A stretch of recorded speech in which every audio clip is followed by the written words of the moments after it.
Chapter 41 Sexuality and Confusion, Leviticus 19, 20-22.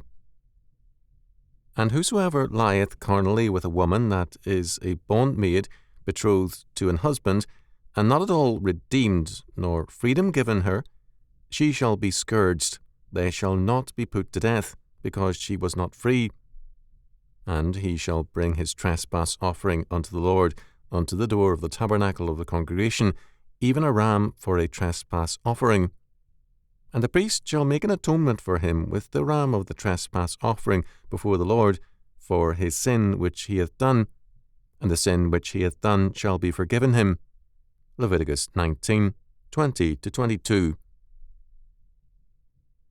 We come again to a very unpopular law, but an important one.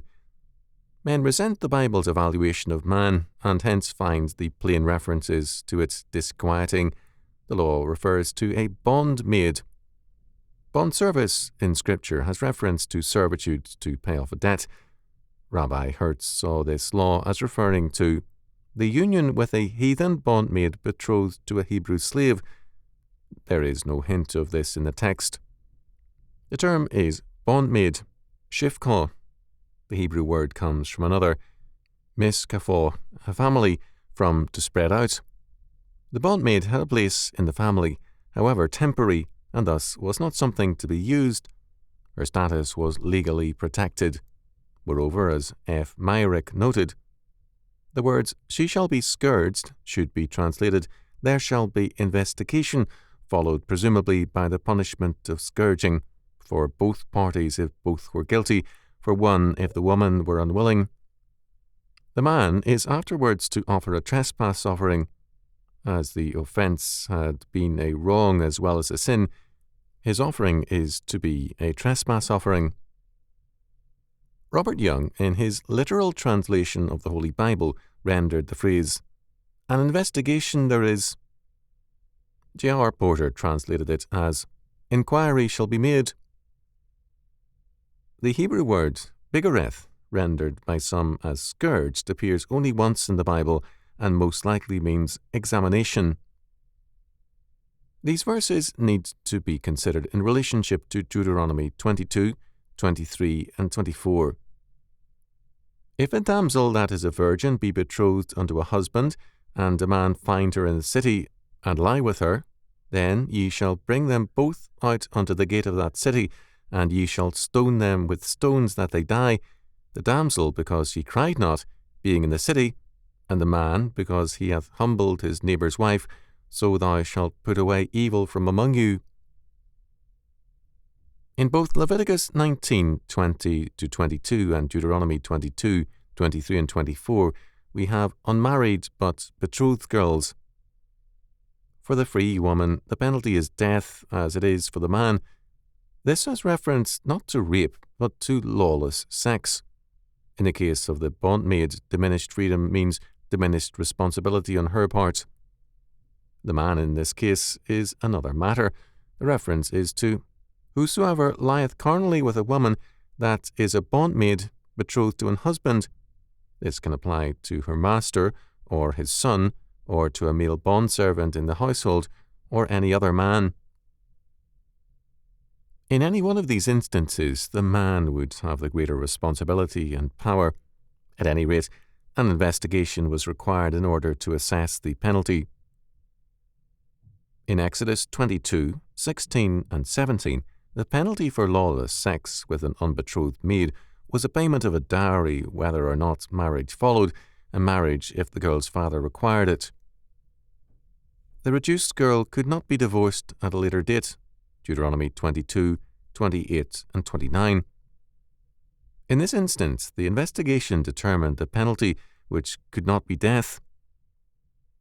The law regarding women prisoners of war who were married by their captors protected them from abuse or degradation. Mistreatment gave them freedom, that is, a divorce.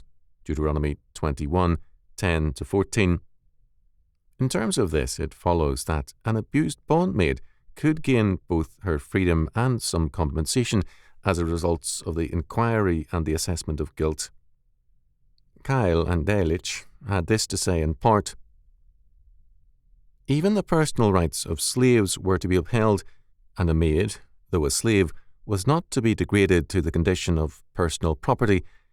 If anyone lay with a woman who was a slave and betrothed to a man, but neither redeemed nor emancipated, the punishment of death was not to be inflicted, as in the case of adultery, chapters 20:10, or the seduction of a free virgin who was betrothed, Deuteronomy 22:23 following, because she was not set free, but scourging was to be inflicted, and the guilty person was also to bring a trespass offering for the expiation of his sin against God. Their comment is erroneous in calling the bondmaid a slave. There is a difference. It is also an error in its reference to scourging, but it is correct in saying that the law is protective of all peoples. According to the Mishnah, scourging is the punishment, but this is not what the text specifies. The reference to the bondmaid as not at all redeemed can be better understood in modern English as not fully redeemed. Each day a bondservant worked lessened his or her redemption price. According to Jewish tradition, no daughter of Israel could be a bondmaid. However, Exodus 21:7 deals with this possibility and fact. The trespass offering was required of the man, but it is wrong to see it as the limit of his punishment, as Lange said. Versions and authorities vary as to whether the punishment was to be inflicted on both parties, on the man alone or on the woman alone, AV. The last is supported on the ground that the man's punishment consisted in his trespass offering, but this is so entirely inadequate that this view may be dismissed. Probably both parties were punished when the acquiescence of the woman might be presumed, and the man alone in the opposite case. This would be in accordance with the analogy of Deuteronomy 22:23-27, and would account for the indefiniteness of the Hebrew expression. The supposition that both were ordinarily to be punished also agrees best with the following plural, "They shall not be put to death."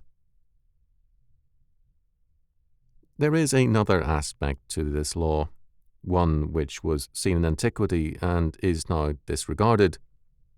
The law follows Leviticus 19:19, which prohibits cross-breeding of diverse kinds and also mingled threads in a garment, that is, of linen and woolen. In Leviticus 19:20-22, the improper mixture is of two kinds. First, it is a lawless relationship outside of marriage and outside the protective bonds of family life and status. Second, the man and the woman are unequal in status. This does not mean that the slave girl could not be a capable and talented person. Her status did not give her anything but weakness as against the man. It was thus an exploitative relationship, and hence an improper and lawless mixture. While clearly giving headship to the man, God's law is also protective of the woman so that the relationship might be covenantal, that is, contractual and under law, rather than exploitative. The significance of the trespass offering requirement is very clearly set forth by Euler. The trespass offering presupposes an act of defrauding, which, though chiefly an infraction of a neighbour's rights in the matter of property, is also, according to the views of Mosaism, an infraction of God's rights in respect to law. Reference was made earlier to the fact that laws like this one are commonly unpopular and hence neglected. Modern man is not comfortable with reference to bond service and other facts not piously disavowed in name. Kellogg's comments are thus very much in order. We live in an age when everywhere in Christendom the cry is reform, and there are many who think that if once it be proved that a thing is wrong, it follows by necessary consequence that the immediate and unqualified legal prohibition of that wrong, under such penalty as the wrong may deserve, is the only thing that any Christian man has a right to think of. And yet, according to the principle illustrated in this legislation, this conclusion in such cases can by no means be taken for granted. That is not always the best law practically, which is the best law abstractly. That law is the best which shall be most effective in diminishing a given evil under the existing moral condition of the community, and it is often a matter of such exceeding difficulty to determine what legislation against admitted sins and evils may be the most productive of good in a community whose moral sense is dull concerning them, that it is not strange that the best of men are often found to differ. Remembering this, we may well commend the duty of a more charitable judgment in such cases than one often hears from such radical reformers who seem to imagine that in order to remove an evil all that is necessary is to pass a law at once and for ever prohibiting it, and who therefore hold up to obloquy all who doubt as to the wisdom and duty of so doing as the enemies of truth and of righteousness. Moses, acting under direct instruction from the God of supreme wisdom and of perfect holiness, was far wiser than such well-meaning but sadly mistaken social reformers who would fain be wiser than God. What Kellogg noted almost a century ago has proven to be totally right. Laws have been framed to replace God's law. These laws have reflected abstract goals and doctrines unrelated to the facts of man's nature and society. Laws can control men and require them to be outwardly good, but laws cannot give man a new nature, nor can they control evil if they mislocate it. Humanistic laws locate evil in society, in the environment. Evil is the family, or capitalism, or communism, or any number of other things which we may consider to be good or bad. Evil is not an abstraction. It is a moral perversity in man. Communism as an economic system can, in abstraction, be conceived to be an ideal system and the solution to all human problems. Angels might conceivably live happily in a communist society, but men are not angels, they are sinners. As sinners, they are in nature not created for such a society as communism. Hypothetical mathematics cannot be used to build bridges, nor hypothetical economics to establish an economic order. Humanistic laws are abstract and ideal, not related to the realities of man's nature and being, and as a result, they bring in social chaos. God's law is in terms of God's creation and of God's purpose for man. It furthers man's freedom and God's purpose for man and the world. The purpose of Leviticus 19:20-22 is to prevent confusion. Men must not use their power to destroy God's order. Homosexuality and bestiality are obvious cases of confusion, but so too is any unequal and exploitative relationship.